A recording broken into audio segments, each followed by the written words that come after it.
క్రీస్తు పరిశుద్ధ నామమున మీ అందరికీ మరణాత. దేవుని మహాకృపను బట్టి మనమందరము మరొక పర్యాయము కలుసుకొని ప్రభువును స్తుతించడానికి దేవుడు అనుగ్రహించిన ఈ భాగ్యమును బట్టి ప్రభువును స్తుతించుచున్నాను. దేవదేవునికి మహిమ కలుగును గాక. ఆమెన్. గలతీలకు రాసిన పత్రిక 5వ అధ్యాయము 22వ వచనములో ఉండినటువంటి ఆత్మ ఫలములను గూర్చి మనము ధ్యానము చేయుచు ఉన్నాం. ఆత్మ ఫలమే మనగా 5వ అధ్యాయం 22వ వచనంలో ప్రేమ, సంతోషము, సమాధానము, దీర్ఘశాంతము, దయాళుత్వము, మంచితనము, విశ్వాసము, సాత్వికము, ఆశ నిగ్రహము. ఈ 9 ఆత్మ ఫలములలో నుండి ఇప్పుడు మరి ఒక ఫలమును గురించి మనం ఇప్పుడు ధ్యానము చేయుచు ఉన్నాము. దయాళుత్వము అనేటటువంటి 5వ విషయమును గురించి మనం ఇప్పుడు ధ్యానము చేయొచ్చు. ఇంతకు పూర్వము ప్రేమ, సంతోషము, సమాధానము, దీర్ఘశాంతము అను 4 లక్షణములను గురించి మనం నేర్చుకున్నాము. ఇప్పుడు 5వ విషయము దయాళుత్వము అనేటటువంటి ఆత్మ ఫలమును గురించి మనం ఇప్పుడు నేర్చుకుంటూ ఉన్నాం. జెంటిల్నెస్ అనేటటువంటి ఇంగ్లీష్ పదము మనకు కనబడుచు ఉన్నది, మరియు కైండ్నెస్ అనేటటువంటి మాట మనకు కనబడుచు ఉన్నది. గ్రీకు పదంలో ఈ దయాళుత్వాన్ని క్రిస్టోటెస్ అనేటటువంటి మాటలో వివరణ చేశారు. క్రిస్టోటెస్ అనగా నీతితో కూడినటువంటి మంచితనము, ప్రియమైన వాళ్ళ యథార్థత, సాధువుగా నుండుట. దయాళుత్వము అనగా నీతితో కూడినటువంటి మంచితనము, యథార్థత, అలాగే సాధువుగా ఉండుట అనే మాట మనం చూస్తున్నాం. ఇతరులను బాధపరచకపోవుట, ఎవరికి నొప్పి కలిగించకపోవుట, ఇతరులను శిక్షించకపోవుట, ఇతరుల ఎడల శ్రద్ధ కలిగి ఉండుట అనేటటువంటి ఈ భావాన్ని దయాళుత్వము అని అంటారు. ప్రియమైనటువంటి వాళ్ళ క్రిస్టోటెస్ అనేటటువంటి ఈ గ్రీకు పదాన్ని మన తెలుగు మాటల్లో ఒక 7 మాటలలో వివరించినట్లు మనకు బైబిల్ తెలియచేయచ్చు ఉన్నది. ప్రియమైనటువంటి వాళ్ళరా, మొదటిగా దయాళుత్వము అనేటటువంటి మాటలో ఈ క్రిస్టోటెస్ అనేటటువంటి గ్రీకు పదాన్ని వివరణ చేసినట్టుగా మనము చూడగలుగుతూ ఉన్నాం. తీతుకు వ్రాసినటువంటి పత్రికలో 3వ అధ్యాయం, పౌలు భక్తుడు తీతుకు రాసినటువంటి పత్రికలో 3వ అధ్యాయంలో 3వ వచనం నుండి మనం చూసినప్పుడు ఈ మాటలు చెబుతూ ఉన్నాడు. ఎందుకనగా మనము కూడా మునుపు అవివేకులమును, అవిధేయులమును, మోసపోయిన వారమును, నానా విధములైన దురాశలకును భోగములకును దాసులమునై ఉండి దుష్టత్వమునందును అసూయయందును కాలము గడుపుచు అసహ్యులమై ఒకరినొకడు ద్వేషించుచుంటిమి. కానీ మన రక్షకుడైన దేవుని యొక్క దయయు మానవుడి ఎడల ఆయనకున్న ప్రేమయు ప్రత్యక్షమైనప్పుడు మనము నీతిని అనుసరించి చేసిన క్రియల మూలముగా కాక తన కనికరము చొప్పుననే పునర్జన్మ సంబంధమైన స్నానము ద్వారాను పరిశుద్ధాత్మ మనకు నూతన స్వభావము కలుగచేయుట ద్వారాను మనలను రక్షించెను. దేవునికి స్తుతి కలుగును గాక, దేవునికి స్తోత్రము కలుగును గాక. గుర్తించాలని మీకు మనవి చేస్తూ ఉన్నాను. దయాళుత్వము, క్రిస్టోటెస్ అనేటటువంటి ఈ గ్రీకు పదానికి మరి మొదటి అర్థం ఏమిటంటే దయాళుత్వము. దేవుని పిల్లలు ఈ దయాళుత్వాన్ని కలిగి ఉండాలి. మన దేవుడు ఎలాంటి వారు అంటే దయాళుడు. మనము దుష్టులమై ఉండగా, దుర్మార్గులమై ఉండగా, అసూయతో కాలము గడుపుచుండగా, అసహ్యులమై ఉండగా, ఒకరిని ఒకరు ద్వేషించుచూ ఉండగా, దేవుడు తన దయను బట్టి, తన యొక్క ప్రేమను బట్టి, తన దయను బట్టి, తన ప్రేమను బట్టి మనలను రక్షించెను అనేటటువంటి మాట మనము చూడగలుగుతున్నాం. మన ప్రభు దయాళుడు. 103వ కీర్తనలో 8వ వచనంలో కూడా మనం చూసినప్పుడు యెహోవా దయాదాక్షిణ్య పూర్ణుడు, దీర్ఘశాంతుడు, కృపా సమృద్ధి గలవాడు అనేటటువంటి మాటలు 103వ కీర్తన 8 వచనాన్ని మనం చూసినప్పుడు ఈ మాటలు మనకు కనబడుచు ఉన్నవి. ఆయన ఎలాంటి వారు అంటే దయాదాక్షిణ్య పూర్ణుడు, దీర్ఘశాంతుడు, కృపా సమృద్ధి గలవాడు. ఆయన ఎల్లప్పుడూ వ్యాజ్యమాడువాడు కాడు, ఆయన నిత్యమును కోపించువాడు కాడు. మన పాపములను బట్టి మనకు ప్రతీకారము చేయలేదు, మన దోషములను బట్టి మనకు ప్రతిఫలం ఇయ్యలేదు. భూమి కంటే ఆకాశము ఎంత ఉన్నతముగా ఉన్నదో ఆయన యందు భయభక్తులు గల వారి యెడల ఆయన కృప అంత అధికముగా ఉన్నది. దేవునికి స్తుతి కలుగునుగాక, దేవునికి స్తోత్రం కలుగునుగాక. మన దేవుడు దయాళుడు, దయాళుత్వము కలిగిన వాడు. ప్రియమైనటువంటి వాళ్ళరా గ్రహించండి. అంతేకాకుండా ఆయన మనెడల గొప్ప ప్రేమను కనపరిచి మనం పాపులమై ఉండగా మనం రక్షించినటువంటి రక్షకుడై ఉన్నారు. అలాగే ఎఫెసీయులకు రాసిన పత్రికలో 4వ అధ్యాయము 32వ వచనాన్ని మనం చూస్తే, మనము దేవుని పిల్లలమై ఉన్నాం కనుక ఆ దేవుడు మనలను ఏ విధముగా దయ కలిగి ప్రేమ కలిగి దీవించినాడో మనము కూడా అలాగే ఉండవలసిన వారమై ఉన్నామని పౌలు గారి ద్వారా ఎఫెసీ సంఘానికి హెచ్చరిక చేయబడుతూ ఉన్నది. ఎఫెసీయులకు రాసిన పత్రికలో 4వ అధ్యాయం 32 వచనాన్ని మనం చూచితే, ఒకని యెడల ఒకడు దయ కలిగి కరుణాహృదయులై క్రీస్తునందు దేవుడు మిమ్మును క్షమించిన ప్రకారము మీరును ఒకరిని ఒకరు క్షమించండి. దేవునికి స్తుతి కలుగునుగాక. ఒకని యెడల ఒకడు దయ కలిగి ఉండండి, కరుణాహృదయులై ఉండండి అంటూ చక్కని హెచ్చరిక మనము చూడగలుగుతున్నాం. అదే పౌలు కొలసైలకు కూడా వ్రాస్తూ ఈ 3వ అధ్యాయం 12, 13 వచనములలో హెచ్చరికను చేయొచ్చు ఉన్నారు. కొలసైలకు రాసిన పత్రిక 3వ అధ్యాయము 12, 13 వచనములు, కాగా దేవుని చేత ఏర్పరచబడిన వారును పరిశుద్ధులను ప్రియులునైన వారికి తగినట్లు మీరు జాలిగల మనస్సును, దయాళుత్వమును, వినయమును, సాత్వికమును, దీర్ఘశాంతమును ధరించుకొనుడి. ఎవడైనను తనకు హాని చేసినని ఒకడు అనుకొని యెడల ఒకరినొకడు సహించుచు ఒకరినొకడు క్షమించుడి. ప్రభువు మిమ్మును క్షమించినలాగున మీరును క్షమించుడి. ప్రియమైన వాళ్ళరా గమనించండి, ప్రభు మనల్ని క్షమించినలాగున మనము కూడా ఈ దయాళుత్వము అనే ఆత్మ ఫలమును ఫలించవలసిన వారమై ఉన్నామని పౌలు గారు ఓ ప్రక్క ఎఫెసీ సంఘానికి, మరొక ప్రక్క కొలసీ సంఘానికి హెచ్చరిక చేస్తూ ఉన్నారు. గలతీ సంఘానికి ఈ ఆత్మ ఫలములను ఫలించండి అని హెచ్చరిక చేస్తూ ఉన్నారు. అంతేకాకుండా ఈ క్రిస్టోటెస్ అనేటటువంటి ఈ గ్రీకు పదాన్ని మనవారు మరొక అనువాదం తెలుగులో మరొక మాటలో ఉపకారము అనేటటువంటి మాటలు వారు అనువదించినట్లుగా మనం చూస్తూ ఉన్నాం. మనం దావీదు చరిత్రను ధ్యానం చేసినప్పుడు సమూయేలు 2వ గ్రంథంలో మనం చూస్తే దావీదు రాజుగా తన శ్రమలన్నిటి నుంచి విడుదల పొంది రాజుగా అతడు ఏర్పాటులోనికి వచ్చినాడు. రాజుగా ఏర్పాటులోనికి వచ్చిన తర్వాత తన ప్రాణమునకు ప్రాణముగా స్నేహితునిగా ఉండినటువంటి యోనాతానును గురించి ఆలోచన చేస్తూ ఉన్నాడు. యోనాతాను తన ప్రాణమునకు స్నేహితుడుగా అతడు ఉన్నాడు కాబట్టి అతని కుటుంబంలో ఉన్నవారికి ఉపకారము చేయవలెనని 9వ అధ్యాయం 1, 2 వచనాలు మనం చూస్తే, యోనాతానును బట్టి నేను ఉపకారము చూపుటకు సౌలు కుటుంబంలో ఎవడైనా కలడాయని దావీదు అడిగెను. యోనాతానును బట్టి నేను ఉపకారము చేయుటకు 3వ వచనంలో, రాజు యెహోవా నాకు దయ చూపినట్లుగా నేను ఉపకారము చేయుటకు సౌలు కుటుంబంలో ఎవడైనను ఒకడు శేషించి ఉన్నాడా అని అతన్ని అడుగగా, సీబా యోనాతానుకు కుంటు కాళ్ళు గల కుమారుడు ఒకడున్నాడని రాజుతో మనవి చేశాను. కుంటి కాళ్ళు కలిగిన కుమారుడు ఒకడు ఉన్నాడు.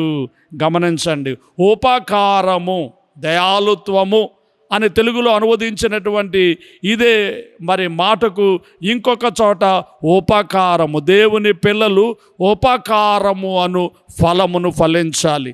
మనకు ఉపకారము చేసిన వారికి తిరిగి మనం ఉపకారము చేయవలసిన వారమై ఉన్నాం. యోనాతాను దావీదును ప్రేమించినాడు. తన దావీదు మరి ప్రాణ ప్రమాదంలో ఉండినప్పుడు తన తండ్రి అతనికి హాని చేయనుద్దేశించినప్పుడు, కీడు చేయనుద్దేశించినప్పుడు ఆ కీడును తప్పించుట కొరకు మరి ఆ యొక్క యోనాతాను ఏ విధంగా దావీదుకు సహకారం చేశాడో, ఉపకారం చేశాడో, ఆ ఉపకారం అంతటిని కూడా అతడు జ్ఞాపకం చేసుకుంటూ నేను కూడా ఉపకారము చేయుటకు, నేను కూడా దయ చూపించుటకు, యోనాతానును బట్టి అతని కుటుంబానికి దయ చూపించడానికి, ఉపకారం చేయడానికి సౌలు కుటుంబంలో ఎవరైనా ఉన్నారా అని సీబా అనే దాసుడిని అడిగినప్పుడు కుంటి కాళ్ళు కలిగినటువంటి ఒక కుమారుడు ఉన్నాడు అని చెప్పారు. ప్రియమైనటువంటి వాళ్ళరా, ఆ కుమారునికి అతడు చేయుచున్న పనిని మనం చూస్తే ఆ కుమారుని ఇంటికి పిలిపించాడు. అతనికి ఒక చక్కని ఏర్పాటు చేస్తూ ఉన్నాడు. 7వ వచనంలో, అందుకు దావీదు నువ్వు భయపడవద్దు, నీ తండ్రి అయిన యోనాతాను నిమిత్తము నిజముగా నేను నీకు ఉపకారము చూపి నీ పితరుడైన సౌలు భూమి అంతయు నీకు మరలా ఇప్పింతును, మరియు నీవు సదాకాలము నా బల యొద్దనే భోజనము చేయుదు అని సెలవీయగా, యోనాతానును బట్టి యోనాతాను కుమారుడైనటువంటి ఆ యొక్క మరి మెఫీబోషెతు అనేటటువంటి వ్యక్తికి అతడు సాకారం చేయొచ్చు ఉన్నాడు.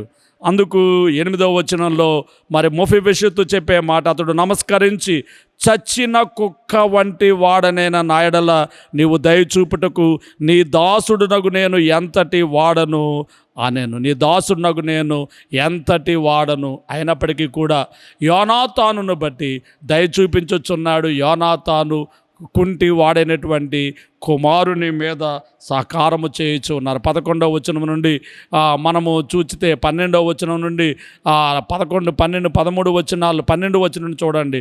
మెఫీబోషెతునకు ఒక చిన్న కుమారుడుండెను, వాని పేరు మేక, మరియు సేబా ఇంటి వాటిలో కాపురం ఉన్న వారందరూ మెఫీబోషెతునకు దాసులుగా ఉండిరి. మెఫీబోషెతు యెరూషలేములో కాపురం ఉండి సదాకాలము రాజు బల్ల యొద్ద భోజనము చేయుచుండెను, అతని కాళ్ళు రెండును కుంటివి. దేవునికి స్తుతి కలుగునుగాక. కుంటివాడైనప్పటికీ, చచ్చిన కుక్క వంటి వాడైనప్పటికీ అతని ఎడల ఉపకారము చేయుచు ఉన్నాడు. ఎవరిని బట్టి అంటే యోనాతానును బట్టి దావీదు ఉపకారము చేయుచున్నాడు. దీన్ని ఏమన్నారు అంటే దయాలుత్వము, ఉపకారము. ప్రియులారా, మరి ఒక మాటను మనం చూస్తే మరి వాత్సల్యము అనేటటువంటి మాటలో కూడా మరి తెలుగులో అనువదించి దయాలుత్వము అనేటటువంటి మాటకు మరొక పర్యాయ పదముగా వాత్సల్యము అనేటటువంటి మాట 116వ కీర్తనలో 5వ వచనాన్ని మనం చూస్తే అక్కడ ఈ మాట మనకు కనబడుచున్నది. యెహోవా దయాళుడు, నీతిమంతుడు, మన దేవుడు వాత్సల్యత గలవాడు. మన దేవుడు వాత్సల్యత గలవాడు అంటే దయాళుడు, ప్రేమ కలిగిన వాడు, ఉపకారం చేసేవాడు అనేటటువంటి ఈ పదాన్ని వినియోగిస్తూ మరొక మాట మనకి ఇక్కడ కనబడుచు ఉన్నది. మన దేవుడు ఎలాంటి వాడు అంటే వాత్సల్యము, ప్రేమ, దయ, కనికరము కలిగినటువంటి దేవుడు అని అర్థం ఇచ్చేటట్టుగా ఈ మాటలు మనకు కనబడుచు ఉన్నవి. విలాప వాక్యముల గ్రంథంలో కూడా మనము చూచినప్పుడు 3వ అధ్యాయము 22వ వచనంలో యెహోవా కృపగలవాడు, ఆయన వాత్సల్యత ఎడతెగక నిలుచున్నది గనుక మనము నిర్మూలము కాకున్న వారము, అనుదినము నూతనముగా ఆయనకు వాత్సల్యత పుట్టుచున్నది. నీవు ఎంతైనా నమ్మదగిన వాడవు. దేవునికి స్తుతి కలుగునుగాక, దేవునికి స్తోత్రం కలుగునుగాక. ఆయన వాత్సల్యత కలిగిన వాడు. ప్రతిదినము నూతనముగా మన మీద ఆయనకు ప్రేమ, దయ, కనికరము, వాత్సల్యము పుట్టుచూ ఉన్నది. ఆయన ఎంతైనా నమ్మదగిన దేవుడై ఉన్నారు. దేవునికి స్తుతి కలుగునుగాక, దేవునికి స్తోత్రము కలుగునుగాక. గుర్తించవలసిందిగా నేను మీకు మనవి చేయొచ్చు ఉన్నాను. ప్రియమైనటువంటి వాళ్ళరా, మరి దయాళుడు అను ఈ మాటకు వాత్సల్యము అనేటటువంటి మాట కూడా మనము చూడగలుగుచూ ఉన్నాం. దేవుని పిల్లలు మనం కూడా మరి వాత్సల్యము కలిగిన వారముగా ఉండవలసిన వారమై, అనగా ప్రేమ, దయా, కనికరమును మనము కలిగిన వారమై ఉండవలసిన వారమై ఉన్నాం. 78 కీర్తనలో 38 వచనాన్ని కూడా మనం చూస్తే 78 కీర్తనలో 38 వచనంలో ఇశ్రాయేలీయులను గూర్చి ఇక్కడ మరి ఆసాపు గారు కీర్తన వ్రాయొచ్చు ఉన్నారు.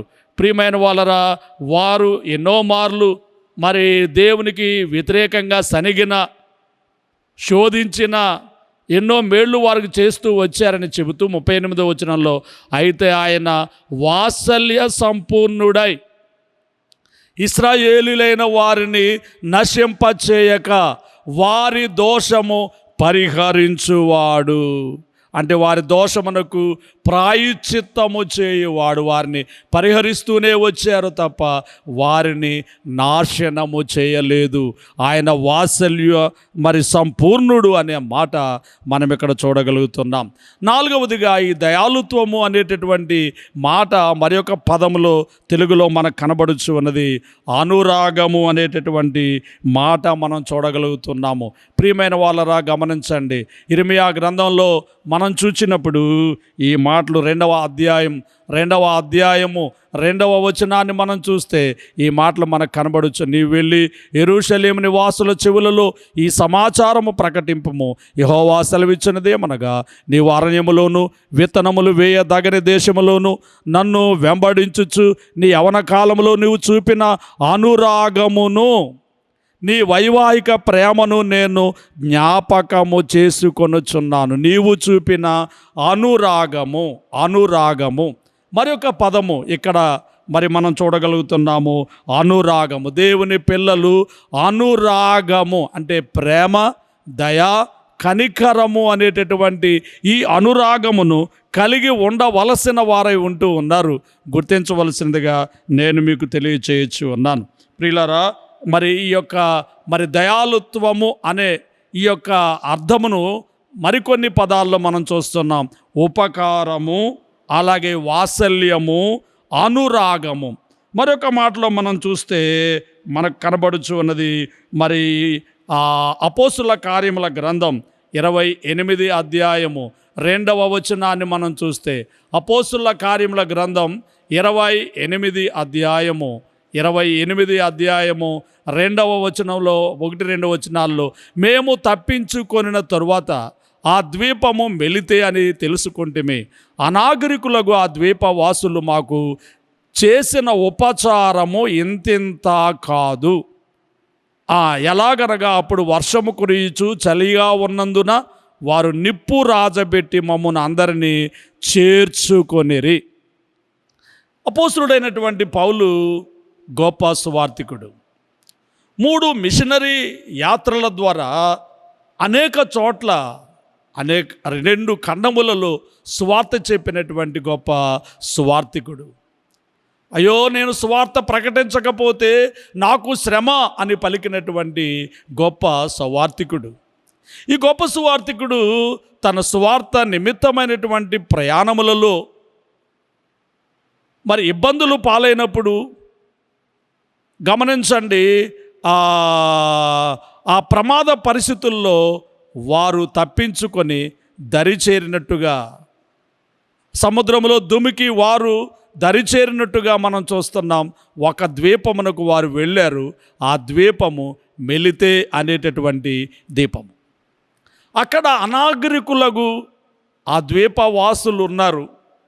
వారు అనాగరికులే కానీ వారు మాకు చేసినటువంటి ఉపకారము ఇంతింత కాదు అంటూ వారి యొక్క ఉపకారమును గూర్చి ఇక్కడ తెలియచేస్తూ ఉన్నాడు. ఇక్కడ ఉపకారము అని తెలుగులో అనువదించినటువంటి ఈ పదము అంటే దయాళుత్వము.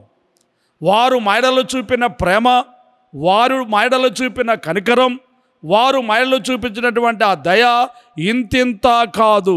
అంటే ఉపచారము అనేటటువంటి మాట దయాళుత్వమును గురించి మనకు తెలియచేయచ్చు ఉన్నది గుర్తించవలసిందిగా మీకు మనవి చేస్తూ ఉన్నాను.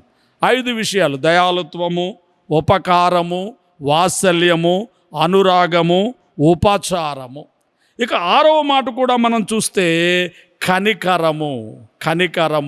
మనం యోహాను రాసినటువంటి మొదటి పత్రికలో 3వ అధ్యాయము 7వ వచనాన్ని మనం 3వ అధ్యాయం 17వ వచనము, ఈ లోకపు జీవనోపాధి గలవాడై ఉండి, గమనించండి, తన సహోదరునికి లేమి కలుగుట చూచి అతని ఎడల ఎంత మాత్రమును కనికరము చూపని వాని యందు దేవుని ప్రేమ ఎలాగు నిలుచును. ప్రియమైనటువంటి వాళ్ళరా, దేవుని పిల్లలు కనికరము కలిగిన వారుగా ఉండాలి. మన దేవుడు ఎలాంటి వారు అంటే కనికరము కలిగిన దేవుడు, కరుణామయుడు, ప్రేమామయుడు. ఆయన కనికరము చూపించుటను బట్టియే ఈనాడు మనం సుఖంగా క్షేమముగా ఉండిన వారమై ఉన్నాం. ప్రియమైనటువంటి వాళ్ళరా, మనము పాపులమై ఉన్నప్పుడు దేవుడు మనల్ని కనికరించినారు. మనము ద్రోహులమై ఉన్నప్పుడు దేవుడు మనల్ని కనికరించినారు. దేవుడు మన ప్రతి విధమైనటువంటి దోషమును క్షమించి తన బిడ్డలుగా మనల్ని చేసుకున్న వారై ఉంటూ ఉన్నారు. ఆయన కనికరము గొప్పదిగా ఉంటూ ఉన్నది. ప్రియులారా, మత్తయి సువార్తలో 14వ అధ్యాయము 14వ వచనాన్ని మనం చూస్తే, మత్తయి సువార్తలో 14వ అధ్యాయం 14వ వచనాన్ని మనం చూస్తే అక్కడ గొప్ప జనసమూహం ఉన్నది. ప్రియులారా, వారిలో చాలామంది రోగులుగా ఉన్నారు. ఆయన ద్వారా, యేసుక్రీస్తు ద్వారా ఆ రోగము నుండి విడుదల పొందవలనని ఆశించి ఆయన యొద్దకు వచ్చారు. దేవుడు అనగా యేసు ప్రభు వారి మీద కనికరపడి రోగులైన వారిని స్వస్థపరిచెను అన్నమాట మనము చూడగలుగుతున్నాం. రోగుల ఎడల కనికరమును అక్కడ మనం చూస్తూ ఉన్నాం. 15వ అధ్యాయం మత్తయి సువార్తలో 32వ వచనాన్ని మనం చూస్తే అక్కడ యేసుక్రీస్తు ప్రభువారు కొండ మీద బోధ చెబుతూ ఉన్నారు. సుమారుగా 3 దినముల నుండి జనులు ఆయన బోధ వినడానికి వచ్చి మైమరచి ఆ బోధ 3 దినాలుగా వింటూ ఉన్నారు. వారికి 3 దినాల నుండి పెట్టడానికి ఆహారం ఏమీ లేదు. కాబట్టి వాక్యంలో మనం చూస్తే 32వ వచనం 15వ అధ్యాయం మత్తయి సువార్తలో, అంతటా యేసు తన శిష్యులను పిలిచి, ఈ జనులు నేటికి 3 దినముల నుండి నా యొద్ద ఉన్నారు, వారికి తిననేమియూ లేదు గనుక వారి మీద కనికరపడుచున్నాను, వారు మార్గములో మూర్ఛపోవుదురేమో అని వారిని ఉపవాసముతో పంపివేయుటకు నాకు మనసు లేదని వారితో చెప్పాను. కాబట్టి అక్కడ ఏమైనా రొట్టెలు దొరుకునేమోనని వారిని మరి అడుగగా వారు రొట్టెలు మరి ఎక్కడి నుంచో వస్తాయని చెప్పి అన్నారు. ఇంతలో ఓ చిన్న బిడ్డ దగ్గర ఉండినటువంటి ఆ రొట్టెలను తీసుకున్నారు, వాటిని ఆశీర్వదించి విరిచి పంచి పెట్టగా మరి 12 గంపలు మిగిలినట్టుగా మరి మనం అక్కడ చూడగలుగుచు ఉన్నాం. దేవునికి స్తుతి కలుగును గాక. కాబట్టి కనికరము కలిగిన దేవుడు రోగులను చూచి కనికరించి వారిని స్వస్థపరిచారు. ఆకలితో ఉన్న వారిని చూచి కనికరించి వారికి ఆహారమును పెట్టినట్టుగా మనము చూడగలుగుచు ఉన్నాం.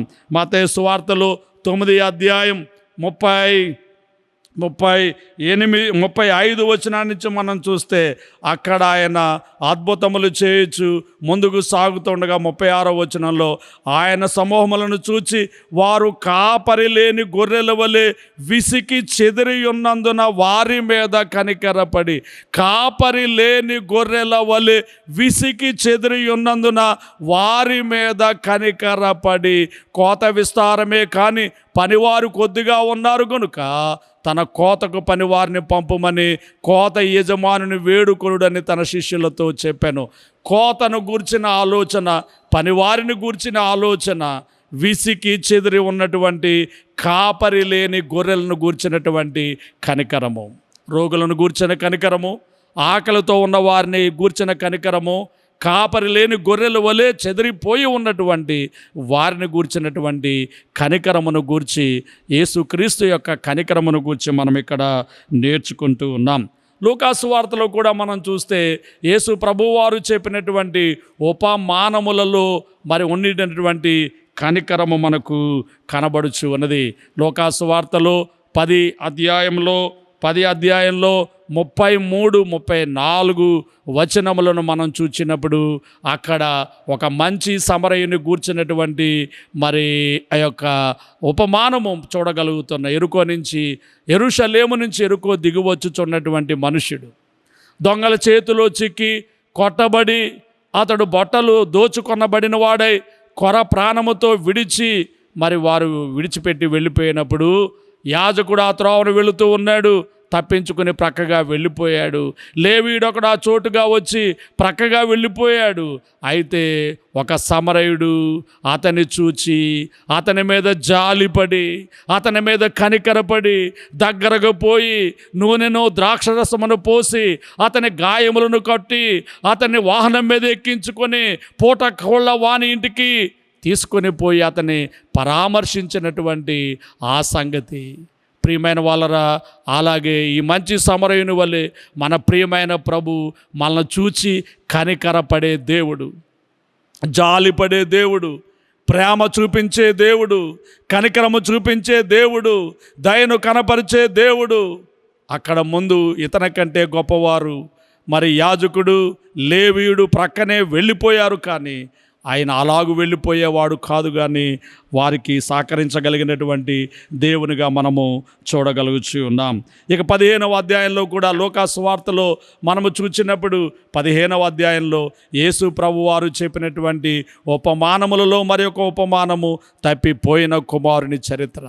ఈ తప్పిపోయిన కుమారుని చరిత్రలో కూడా రెండవ కుమారుడు లేక చిన్న కుమారుడు అతడు తన ఆస్తి అంతటినీ పాడు చేసుకొని తిరిగి వచ్చినప్పుడు అతని మీద కనికరపడి అనేటటువంటి మాటలు మనము 18 వచనము నుండి 20వ వచనం వరకు మనం చూచినప్పుడు మనకు కనబడుచున్నవి. 20వ వచనం, వాడు ఇంకా దూరముగా ఉన్నప్పుడు తండ్రి వానిని చూచి కనికరపడి పరిగెత్తి వాని మెడ మీద పడి ముద్దు పెట్టుకొనెను. దేవుని కనికరము. దేవుని పిల్లలమైన మనం ప్రభు మనల్ని ఎలాగూ కనికరించారో మనము కూడా ఇదే విధమైనటువంటి కనికరము అనేటటువంటి స్వభావమును కలిగిన వారమై ఎదుట వారి ఎడల కనపరచవలసిన వారమై ఉన్నాం. దీనిని మనం ఫలించవలసిన వారమై ఉన్నాం. 7వ మాట కూడా మనం చూసినప్పుడు అనుగ్రహము అనే మాట, ఈ దయాళుత్వము అనేటటువంటి పదానికి మరొక పదాన్ని బైబిల్ గ్రంథమందు ఉపయోగించినట్టుగా మనం చూడగలుగుతున్నాం. అనుగ్రహం 24వ అధ్యాయంలో అబ్రహాము తన ఇంటి పెద్ద దాసుడైనటువంటి ఎలీజరుకు తన కుమారుని వివాహ బాధ్యతను అప్పగించినటువంటి సందర్భంలో తన యొక్క ఒంటెలను మోకరింప చేసి అతడు ప్రార్థన చేయుచున్న ఈ ప్రార్థనలు ఈ అనుగ్రహము అనే మాటను వినియోగించుచున్నట్టుగా 12వ వచనంలో 24:12 ఆది కాండంలో, నా యజమానుడుగా అబ్రహాము దేవుడైన యెహోవా నేను వచ్చిన కార్యము త్వరలో సఫలము చేసి నా యజమానుడుగా అబ్రహాము మీద అనుగ్రహము చూపుము అనేటటువంటి మాట మనం చూస్తున్నాం. 14వ వచనంలో, కాబట్టి నేను త్రాగున్నట్లు నీవు దయచేసి నీ కడవను వంచుమని నేను చెప్పగా నువ్వు త్రాగుము, నీ ఒంటెలకును నీళ్లు పెట్టేదనని ఏ చిన్నది చెప్పునో ఆమెయే నీ సేవకుడైన ఇస్సాకు కొరకు నీవు నియమించినదై ఉండునుగాక. అందువలన నీవు నా యజమానుని మీద అనుగ్రహము చూపితువని తెలుసుకొందునెను. అనుగ్రహము చూపితునని తెలుసుకొందువనెను. దేవునికి స్తుతి కలుగునుగాక. 7వ మాట అనుగ్రహము. 7 మాటలు మనం ఇక్కడ చూడగలుగుతున్నాం. దయాళుత్వము, ఉపకారము, వాత్సల్యము, అనురాగము, ఉపచారము, కనికరము, అనుగ్రహము. దేవుడు మన ఎడల కూడా ఈ అనుగ్రహాన్ని కనపరుస్తూ ఉన్నారు. అయితే పౌలు గారు హెచ్చరిస్తూ ఉన్నారు, ఈ అనుగ్రహాన్ని మీరు మరి లోకువ చేయవద్దు, తృణీకరించవద్దు. రోమీయులకు రాసినటువంటి పత్రికలో 2వ అధ్యాయము 4వ వచనాన్ని మనం చూస్తే, రోమా పత్రికలో 2వ అధ్యాయము 4వ వచనాన్ని మనం చూస్తే ఈ మాటలు కనబడుతూ ఉన్నాయి. దేవుని అనుగ్రహము మారు మనసు పొందుటకు నిన్ను ప్రేరేపించుచున్నదని ఎరుగక ఆయన అనుగ్రహైశ్వర్యమును సహనమును దీర్ఘశాంతమును తృణీకరించుదువా? ఆయన అనుగ్రహైశ్వర్యమును దీర్ఘశాంతమును తృణీకరించుదువా? కాబట్టి ప్రియమైనటువంటి దేవుని సంగమా, దేవుని బిడలారా, ఆయన అనుగ్రహమును మనము ఎంత మాత్రము కూడా తృణీకరించవద్దు. ఒకవేళ తృణీకరించబడితే ఏమవుతుందో అదే రోమాపత్రికలో 11వ అధ్యాయంలో పౌలు గారు తెలియచేస్తున్న మాటలు 22వ వచనం చూడండి. 11వ అధ్యాయం 22వ వచనం, కాబట్టి దేవుని అనుగ్రహమును కాఠిన్యమును అనగా పడిపోయిన వారి మీద కాఠిన్యమును నీవు అనుగ్రహ ప్రాప్తుడివై నిలిచిన ఎడల నీ మీద ఉన్న దేవుని అనుగ్రహము చూడుము, అట్లు నిలవని ఎడల నీవును నరికి వేయబడుదువు. నీవు అనుగ్రహ ఐశ్వర్యంలో ఉంటే ఆశీర్వదించబడతావు, లేకపోతే నీవు నరికి వేయబడతావు. నేను ముగిస్తూ ఉన్నాను. గమనించండి, దయాళుత్వము అనేటటువంటి ఫలము ఆత్మ ఫలమై ఉన్నది. ఈ ఫలమును మనము ఫలించవలసిన వారమై ఉన్నాం. దేవుడు మన మీద దయను, ఉపకారమును, వాత్సల్యమును, అనురాగమును, ఉపచారమును, కనికరమును, అనుగ్రహమును కనబరుచుచు ఉన్నారు. నేటికి ఇంకా మనకు ఈ అనుగ్రహ ఐశ్వర్యమును మనడల కనబరుచుచు ఉన్నారు. గుర్తించి ఈ అనుగ్రహంలో మనం సాగితే ఆశీర్వదించబడతాం, లేకుంటే నరకాగ్నిలోనికి పంపబడతాం. కాబట్టి గుర్తించండి. అంతేకాకుండా మనము ఈ యొక్క అనుగ్రహము ఎదుట వారి ఎడల మనము కూడా కలిగి ఉండాలని హెచ్చరించబడుతూ ఉన్నాం. మనము ఈ అనుగ్రహ ఐశ్వర్యమును ఎదుటి వారిలో కూడా కనపరిచి ఈ ప్రేమను, దయను, ఉపకారమును, వాత్సల్యమును ఎదుటి వారిలా కనపరిచి సాగిపోదాము. దేవుడు మిమ్మల్ని దీవించి ఆశీర్వదించునుగాక. ఇట్టి ఫలమును ఫలించుటకు ఆత్మ తండ్రి మనలను నడిపించి సిద్ధము చేయునుగాక. తండ్రి మీకు స్తోత్రము. ఈ మాటల బిడ్డల అంతరంగాల్లో ఫలింపు చేయము. అనుగ్రహ ఐశ్వర్యంతో నీ పిల్లలు సాగిపోవుటకును, నీలో కృపలో నిలిచి వర్ధిల్లుటకును సహాయం చేయము. మేము కూడా ఇతరుల ఎడల ఇట్టి ఫలమును ఫలింపగలిగిన భాగ్యం మాకు దయచేయము.